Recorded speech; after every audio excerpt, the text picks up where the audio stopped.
Welcome to the online lecture series of turbo machines. Here is Professor Lakshman Mane.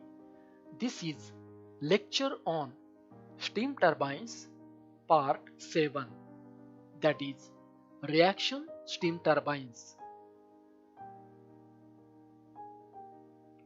I acknowledge my sincere thanks to the following author and courtesy for being used these concepts to make this video session. In this session, you will be able to explain working principle of reaction steam turbines. You will be able to explain degree of reaction, and you will also be able to explain work done, power and efficiency of reaction steam turbine. So let us discuss about reaction steam turbine. Here we see a set of fixed blade and set of moving blade. The steam is passing over these blades.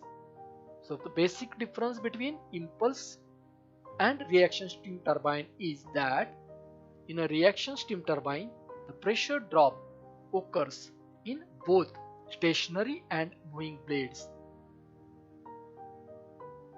As far as blade shape or profile is concerned, in reaction steam turbine, here we see a set of fixed blade is connected or attached to the casing, that is housing. That's why it is a stationary part, while a set of moving blade, that is a ring, is connected to the shaft or rotor. That's why it is rotating part. Here in this diagram we see a passage in case of simple impulse turbine is uniform, while in case of reaction blade, the shape of blade is aerofoil and passage is of varying. Working principle of reaction steam turbine. Here we see a set of fixed blade and moving blade. So this is the enthalpy drop in fixed blade and enthalpy drop in moving blade. This is enthalpy entropy diagram, which shows us pressure lines and variation of enthalpy in both blades. This diagram gives us variation in pressure and velocity in fixed and moving blades. So in a reaction steam turbine, steam with high enthalpy, that is H1, and high pressure P1 enters the nozzle here. In nozzle, it is isentropically expanded and reduces its enthalpy is from H1 to H2, and pressure reduces from P1 to P2. This reduced enthalpy is converted into kinetic energy of the steam. Hence, velocity of the steam increases in fixed blade. Now, in moving blades, steam with some kinetic energy and enthalpy lower than at inlet enters the moving blade at this point. In moving blade, this kinetic energy is at this point. This kinetic energy is absorbed and converted into mechanical energy, means rotation of rotor take place. So due to aerofoil shape, enthalpy and pressure further drops in moving blades from H2 to H3 and pressure P2 to P3. Now we will see about degree of reaction. So this is an important term in reaction turbine. It is a term used in reaction steam turbine which gives relation between the blade angles at inlet and outlet. It is defined as the ratio of enthalpy drop over moving blade to the enthalpy drop in stage. So mathematically it is given as enthalpy drop in moving blade divided by total enthalpy drop in stage. Now this diagram already we have discussed. So stage is nothing but one set of fixed blade and other set is of moving blade. means delta HF plus delta HM is nothing but enthalpy drop in stage. So formula is RD is equal to delta HM divided by delta HF plus delta HM. Delta HM is further given as VR2 square minus VR1 square divided by 2, and delta HF is equal to V1 square minus V2 square by 2. So delta HF plus delta HM, this is nothing but stage, and it is what? Work done per kg, that is output, means VW1 plus VW2 into U. So by substituting these two in equation of degree of reaction, we can have here this substitution, and by arranging the term we get formula for degree of reaction, VR2 square minus VR1 square divided by 2 bracket VW1 plus VW2 into U. Now prove that in Parsons reaction turbine, moving and fixed blades are symmetrical in shape, or Parsons reaction turbine blades are equiangular. So we have to derive this, or we have to prove this. So for that we need diagram. So here are the two triangles as usual what we were using in first part of steam turbine. So this is inlet velocity triangle and this is outlet velocity triangle. Now for the derivation we have to combine these two triangles. So we get combined velocity diagram, which is shown here. It is also called as superimposing of one triangle on other. So how it is done? See, this is a triangle inlet as it is drawn in the right side, while this lower triangle, this outlet velocity triangle, is rotated or inverted and place its U2 side here on U1, means here U1 and U2 will be same U. Okay, this is called as combined velocity diagram. So here we find that VF1 and VF2 flow velocities comes on the extreme side of the diagram.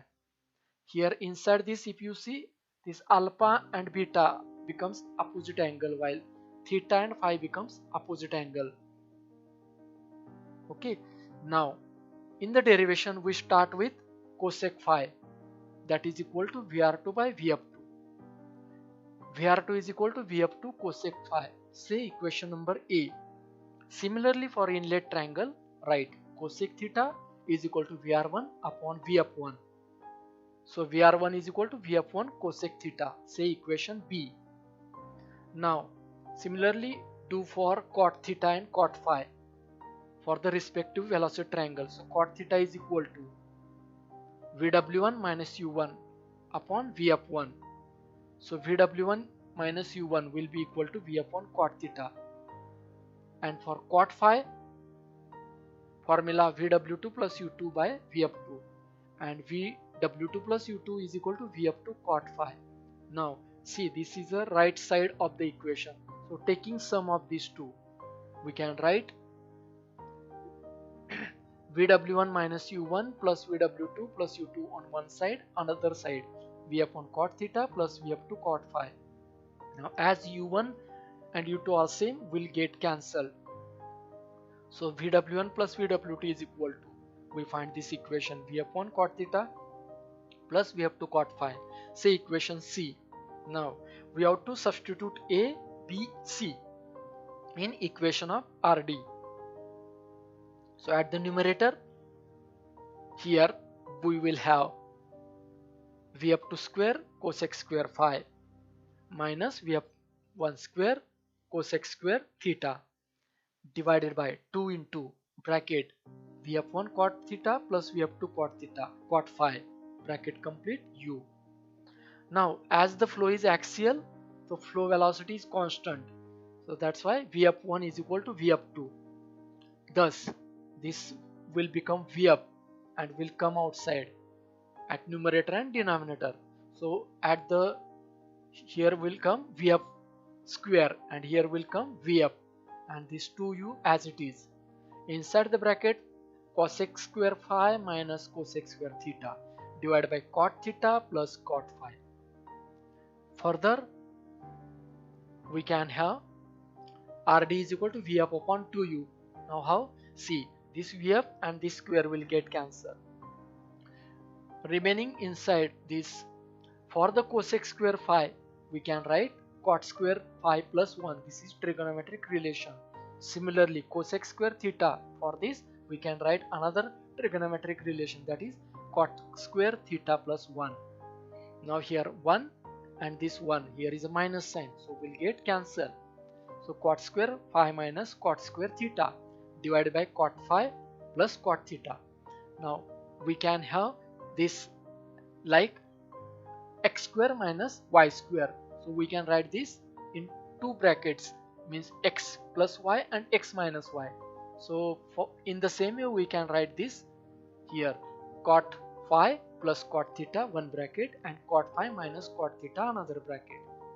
Now here what will happen, this cot phi plus cot theta, this bracket will get cancelled from the numerator and denominator. So Rd equation will be equal to Vf upon 2u bracket cot phi minus cot theta. Give this as equation D. Now for the definition of reaction turbine as a 50% means what? There is pressure drop in fixed blade and moving blade same. So Rd is equal to delta Hm divided by delta Hf. At this place we can put delta Hm. That's why it will become twice delta Hm. Now this will get cancelled. So it will become 1 by 2. Means 0.5. Means degree of reaction is what? 50%. Now put this half into equation D. So half is equal to Vf upon twice u bracket cot phi minus cot theta. Now here half and this half we can cancel, and this u we can take on the left side. So equation becomes u is equal to Vf bracket cot phi minus cot theta. Say equation number 1.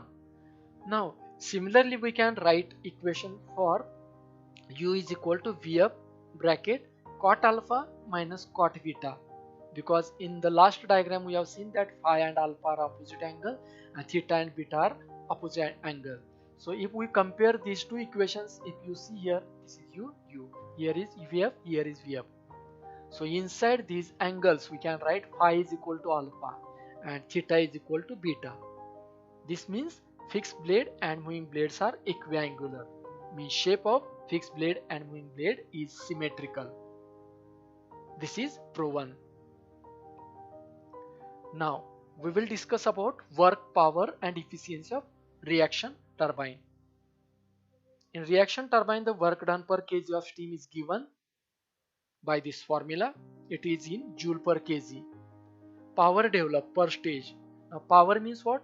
Multiply this work done with mass flow rate, and its unit is watt.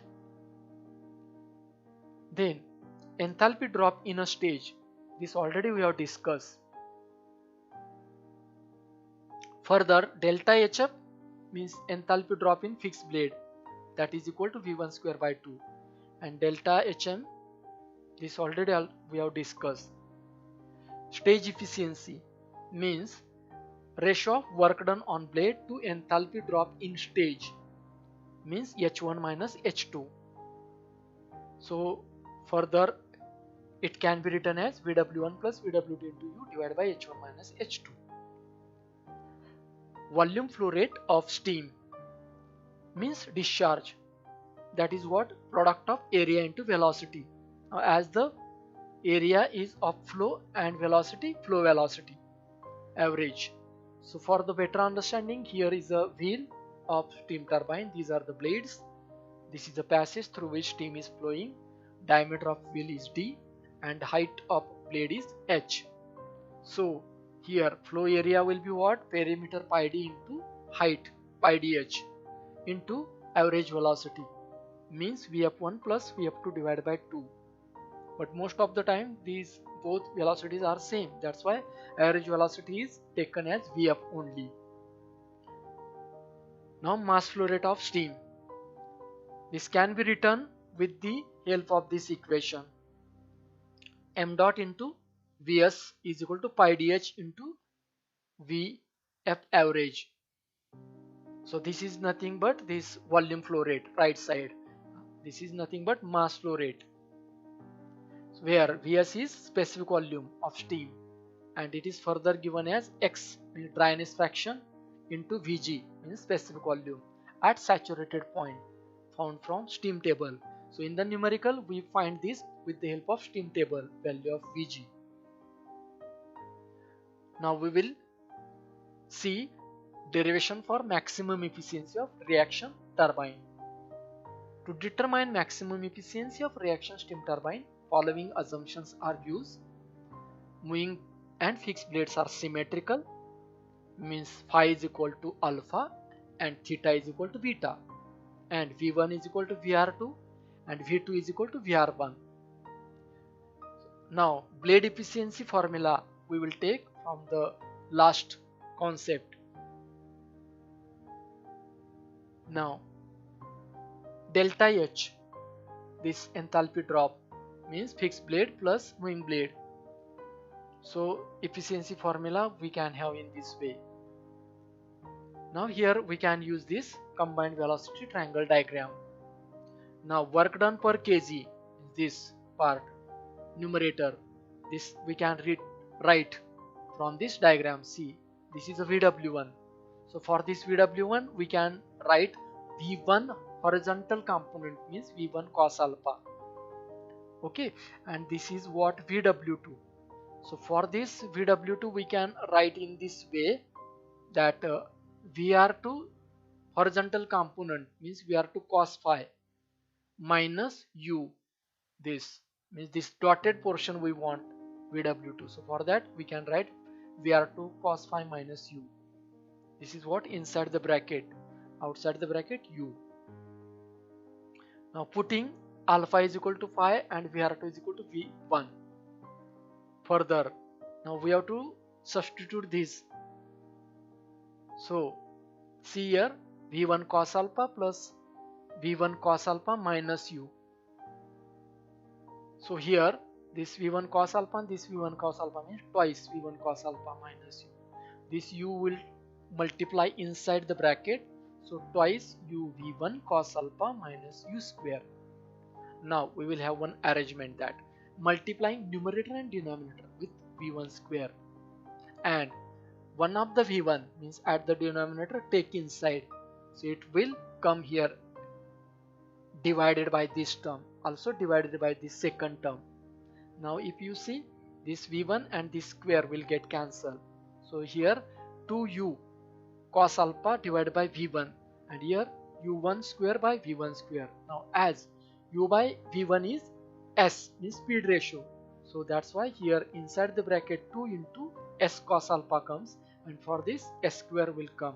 So this is work done per kg expression, say equation number 1. Now total enthalpy drop in fixed blade and moving blade, this already we have discussed. Now from Parsons turbine, as VR2 is equal to V1, so here V1 will come. So now this V1 square by 2 plus this V1 square by 2, half plus half means 1, it will come V1 square minus this VR2 square by 2, say equation number 2. Now using cosine rule we can write equation for VR1. So VR1 square means this side square is equal to summation of other side square, U square plus V1 square, minus cos of angle between these two multiplied by twice of product of remaining side, means U and V1. So 2U V1 cos alpha. Now substitute this in equation number 2, means delta H. So V1 square as it is, and here we will put U square plus V1 square minus 2U V1 cos alpha divided by 2. Now here we will take LCM, means 2 multiplied by this will become 2V1 square minus.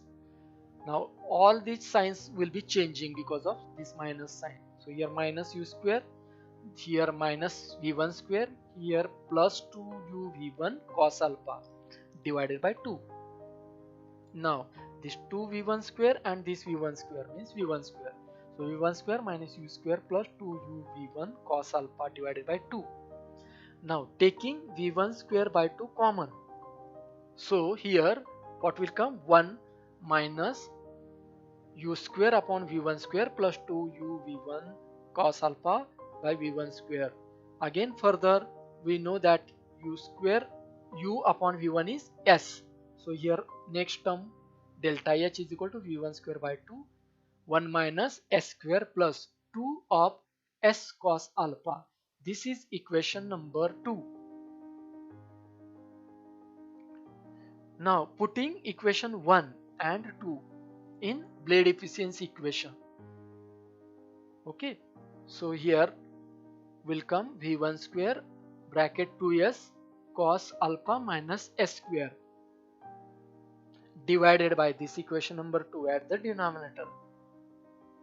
So in this v1 square will get cancelled and this will come here, this 2 will come at the numerator. Now inside this bracket further what we will do, see here we will do one arrangement. We will add 1 here and we will subtract 1 here. Why? See, by this we will find in the next inside this 2 into this bracket and this 2 into this another. So here minus 2 will come. Now if you separate this denominator, then see, separating the denominator, this part will get cancelled. So it will remain only 2. Here will be 2 only. Minus 2 upon 1 plus 2s cos alpha minus s square. See equation number 3.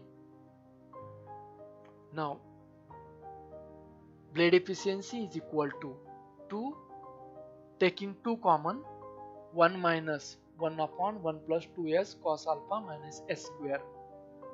Now for maximum efficiency what we will do? Differentiate this equation with respect to s and equate it to 0. So differentiation of 1, 0, 2 cos alpha as it is, derivative of s is 1, derivative of s square is 2s with minus sign. Now this we will simplify and we will find here s is equal to cos alpha.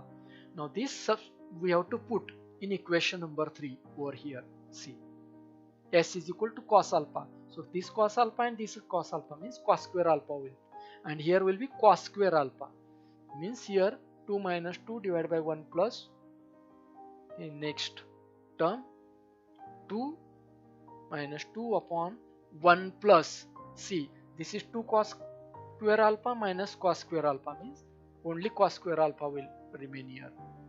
Okay, now here we will take LCM, means we multiply this term here. So 2 plus 2 cos square alpha minus 2 divided by 1 plus cos square alpha. So 2 will get cancelled. So final equation will be remaining, that is what? For maximum efficiency, blade efficiency for reaction steam turbine, that is equal to 2 cos square alpha divided by 1 plus cos square alpha. So at the end of this session you can explain working principle of reaction steam turbines, you can explain degree of reaction, and you can explain work done, power and efficiency of reaction steam turbine. If you like this video, please subscribe and share. Thank you.